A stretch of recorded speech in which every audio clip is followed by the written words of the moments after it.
వారం వృషభ రాశి వారి ఫలితాల్ని పరిశీలిస్తే గురువు ప్రథమంలో ఉన్నాడు, శని పంచమంలో ఉన్నాడు, రాహు సప్తమంలో ఉన్నాడు, కేతువు ప్రథమంలో ఉన్నాడు.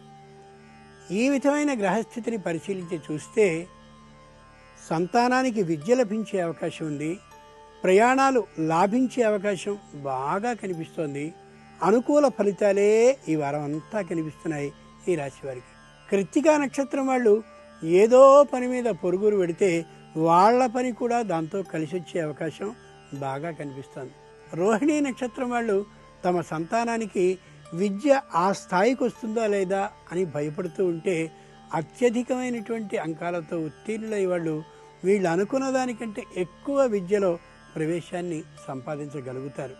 మృగశిర నక్షత్రం వాళ్ళు వాళ్ళ మంచితనం కారణంగా చక్కని సమస్య అంతకు ముందు వచ్చింది, క్షణాలలో అలా దూదిపింజలా విడిపోయే అవకాశం కనిపిస్తోంది.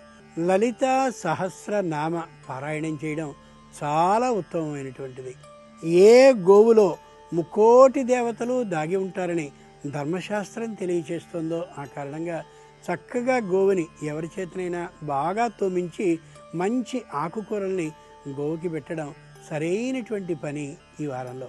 ఇక ఈ వారం ఈ రాశివారు తమ భార్యకి తమ పుత్రికలకి శ్రావణ మాసం రాబోతోంది కాబట్టి బంగారాన్ని కొని వాళ్ళ ముఖంలో ఆనందాన్ని చూడడం సరైనటువంటి కర్తవ్యం.